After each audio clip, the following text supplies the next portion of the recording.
नमस्कार, मैं हूं अंकुर। आप देख रहे हैं सत्यनिधि का न्यूज बुलेटिन। एक नजर डाल लेते हैं अब तक की खबरों पर। जीएसटी में अब 2 स्लैब यानी 5% और 18% रहेंगे। ये नई व्यवस्था इसी महीने 22 सितंबर से लागू हो जाएगी। जीएसटी परिषद ने इसकी मंजूरी दे दी है। इस निर्णय के तहत मौजूदा 12% और 28% की कर स्लैब को खत्म कर दिया गया है। इसके साथ ही कुछ खास सामानों पर 40% की विशेष कर दर लागू की जाएगी। जीएसटी परिषद ने अपनी 56वीं बैठक में एक ऐतिहासिक निर्णय लेते हुए वस्तु एवं सेवा कर यानी जीएसटी की दरों में बड़े पैमाने पर सुधार को मंजूरी दी है। केंद्र और राज्यों ने मिलकर 5% और 18% की 2 स्तरीय कर संरचना को स्वीकार किया। केंद्रीय वित्त मंत्री निर्मला सीतारमण की अध्यक्षता में हुई इस मैराथन बैठक में राज्यों ने इस सुधार का समर्थन किया। सरकार ने जीएसटी स्लैब में बदलाव को दिवाली गिफ्ट बताया है। जीएसटी काउंसिल ने कई जरूरी चीजों पर टैक्स घटाने का बड़ा फैसला किया। वित्त मंत्री निर्मला सीतारमण ने बताया कि अब रोजमर्रा की चीजें जैसे हेयर ऑयल, शैम्पू, टूथपेस्ट, साबुन, टूथब्रश और शेविंग क्रीम पर सिर्फ 5% जीएसटी लगेगा, जबकि पहले 18% लगता था। स्वास्थ्य और जीवन बीमा पर से जीएसटी पूरी तरह हटा दिया गया है। किसानों को भी फायदा हुआ है। ट्रैक्टर के टायर और पार्ट्स पर अब सिर्फ 5% टैक्स लगेगा। अब सवाल यह है कि पुराने ई वे बिल वैसे ही मान्य रहेंगे, नया बनाने की जरूरत नहीं है। कोल्ड ड्रिंक्स पर 40% टैक्स क्यों रखा गया है? वो इसलिए ताकि समान तरह के उत्पादों पर एक जैसा टैक्स रहे और गड़बड़ी ना हो। इंडियन ब्रेड जैसे पराठा, रोटी, पिज्जा ब्रेड पर अलग अलग टैक्स क्यों था? अब सभी भारतीय ब्रेड को टैक्स से छूट दी गई है। पनीर और चीज में अलग टैक्स क्यों है? बता दें, अनपैक्ड पनीर पहले से टैक्स फ्री था, अब पैक्ड पनीर पर भी राहत दी गई है ताकि छोटे स्तर पर बनाने वाले इंडियन कॉटेज चीज यानी पनीर को बढ़ावा मिले। योजना आयोग के पूर्व उपाध्यक्ष और अर्थशास्त्री मोंटेग सिंह अहलुवालिया ने कहा है कि जीएसटी भारत के लिए एक बड़ा सकारात्मक कदम रहा है, लेकिन यह अपनी पूरी उम्मीदों पर खरा नहीं उतरा। इंडिया टुडे इंटरव्यू को दिए इंटरव्यू में उन्होंने कहा कि अगर सचमुच एक सिंगल टैक्स रेट लाना था तो उसे 14% रखना चाहिए था। इसमें 6% केंद्र को, 6% राज्यों को और 2% शहरी निकायों यानी कि अर्बन लोकल बॉडीज को मिलना चाहिए था। अहलुवालिया ने तर्क दिया कि जब ऑक्ट्रॉय खत्म किया गया तो शहरी निकायों की बड़ी कमाई बंद हो गई। अगर उन्हें 2% हिस्सा जीएसटी में मिलता तो यह असली सुधार होता। उन्होंने मौजूदा ढांचे की आलोचना करते हुए कहा कि आज जीएसटी में बहुत ज्यादा टैक्स स्लैब हैं और इससे ना तो सिस्टम सरल है और ना ही पूरी तरह न्याय संगत। हमारे पास बहुत ज्यादा टैक्स दरें हैं। आदर्श स्थिति में तो सिर्फ एक दर होनी चाहिए, लेकिन मान लीजिए 2 भी हों तब भी अभी करीब 7 दरों पर काम हो रहा है। देवेंद्र फडणवीस ने मराठा कोटा के लिए आंदोलन कर रहे जरांगे पाटिल को एक दिन पहले ही मना कर एक संकट को टाला और बुधवार को एक नया संकट सामने आ गया। फडणवीस सरकार के ही मंत्री छगन भुजबल ने खुला मोर्चा खोल दिया है। उन्होंने कहा कि वो कुनबी प्रमाण पत्रों पर सरकारी आदेश के खिलाफ कोर्ट जाएंगे। इस मुद्दे को देखते हुए उन्होंने कैबिनेट बैठक में भी हिस्सा नहीं लिया। मराठा लोगों को कुनबी प्रमाण पत्र देने के सरकारी आदेश के आश्वासन पर ही जरांगे पाटिल ने अपनी भूख हड़ताल और आंदोलन को वापस लिया है। इससे मराठा लोगों को अन्य पिछड़ा वर्ग यानी ओबीसी का दर्जा प्राप्त करने में मदद मिलेगी। लेकिन बीजेपी के नेतृत्व वाली महायुति सरकार के भीतर ही कुनबी जाति प्रमाण पत्र देने के फैसले को लेकर मतभेद उभर आए हैं। मराठा आरक्षण आंदोलन के चेहरे मनोज जरांगे पाटिल ने मंगलवार को सरकार से मिली सहमति को ऐतिहासिक जीत बताया।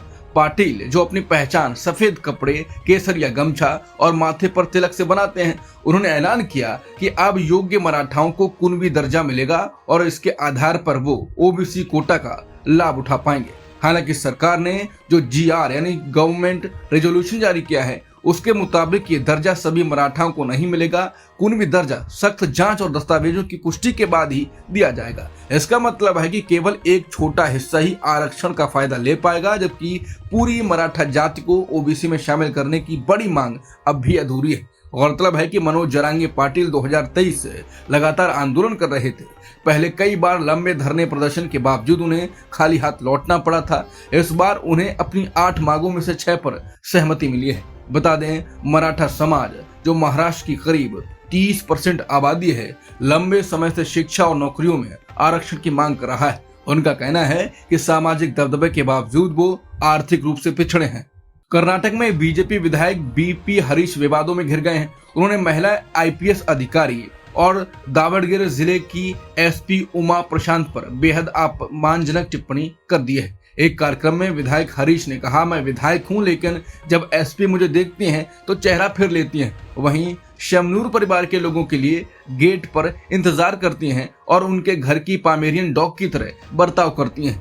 ये टिप्पणी सीधे तौर पर कांग्रेस के प्रभावशाली शमनूर परिवार पर इशारा करते हुए की गई। शमनूर शिवशंकरप्पा कांग्रेस के वरिष्ठ विधायक हैं। उनके बेटे एसएस मल्लिकार्जुन सिद्धारमैया सरकार में मंत्री हैं। उनकी बहू प्रभा मल्लिकार्जुन सांसद हैं। विधायक हरीश की इस टिप्पणी के बाद एफआईआर दर्ज कर ली गई है। इस वित्त वर्ष की पहली तिमाही में विदेशी कंपनियों ने भारत से लगभग 2 लाख करोड़ रुपए के प्रोजेक्ट वापस ले लिए। ये पिछले साल की तुलना में 1200% ज्यादा है। द हिंदू ने CMIE यानी centre for monitoring Indian economy के आंकड़ों के आधार पर बताया कि अप्रैल से जून 2025 के बीच विदेशी कंपनियों ने करीब 1.97 लाख करोड़ रुपए के प्रोजेक्ट रद्द कर दिए। ये 2010 के बाद से अब तक का सबसे बड़ा आंकड़ा है। रिपोर्ट के मुताबिक ये प्रोजेक्ट या तो पूरी तरह छोड़ दिए गए हैं या अस्थायी तौर पर रोक दिए गए हैं या फिर उनके बारे में जानकारी साफ नहीं है। वजह क्या है? अर्थशास्त्रियों का कहना है कि मुख्य कारण टैरिफ यानी आयात निर्यात पर लगने वाले टैक्स को लेकर अनिश्चितता है। अमेरिका की मशहूर हार्वर्ड यूनिवर्सिटी को बड़ी कानूनी जीत मिली है।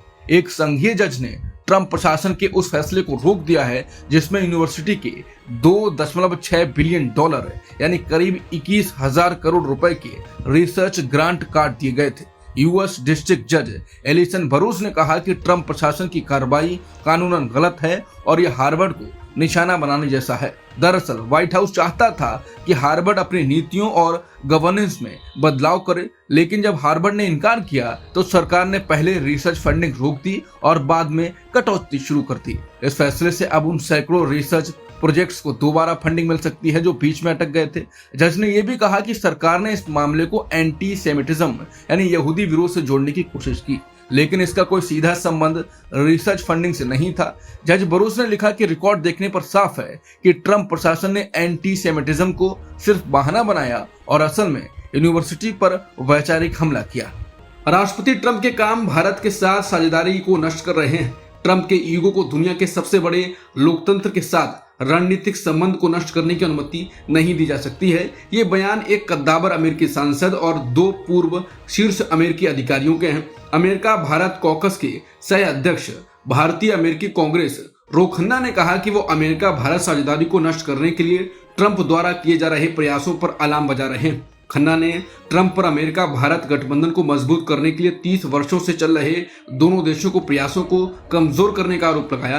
खन्ना ने बताया कि प्रधानमंत्री मोदी द्वारा ट्रंप को नोबेल शांति पुरस्कार के लिए नामांकित करने से इनकार करने के कारण दोनों देशों के बीच संबंध तनावपूर्ण हो गए हैं, जबकि पाकिस्तान ने ऐसा खुशी खुशी किया।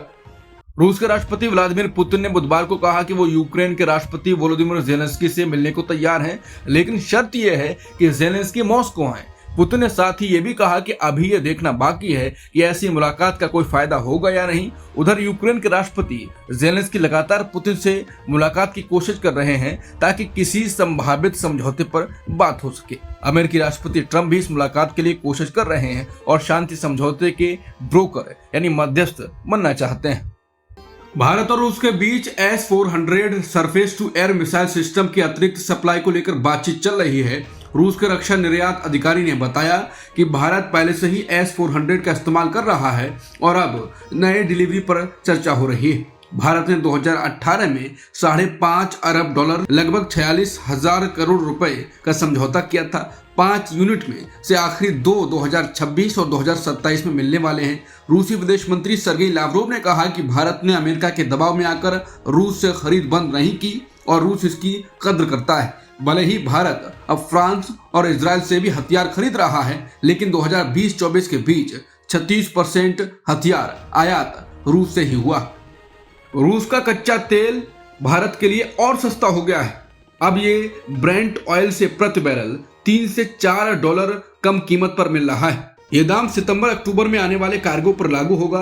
भारत ने 2022 में यूक्रेन युद्ध शुरू होने के बाद से रूस से बड़े पैमाने पर तेल खरीदना शुरू किया था, लेकिन हाल ही में अमेरिका ने इस व्यापार पर भारी टैरिफ लगाकर दबाव बनाया है। अमेरिकी दबाव के बावजूद भारत ने रूस से अपने रिश्ते मजबूत बनाए रखे। इस हफ्ते चीन में शंघाई सहयोग संगठन शिखर सम्मेलन के दौरान पीएम मोदी ने कहा कि भारत और रूस के रिश्ते विशेष हैं। वहीं मोदी और चीनी राष्ट्रपति शी जिनपिंग ने भी साझेदारी बढ़ाने और रिश्तों को फिर से पटरी पर लाने पर सहमति जताई।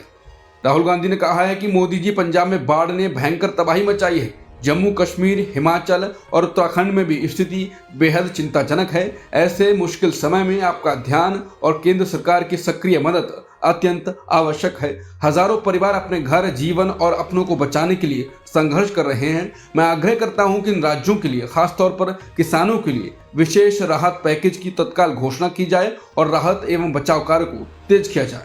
अब तक की खबरों में इतना ही। बाकी खबरों के लिए बने रहिए सत्य हिंदी के साथ।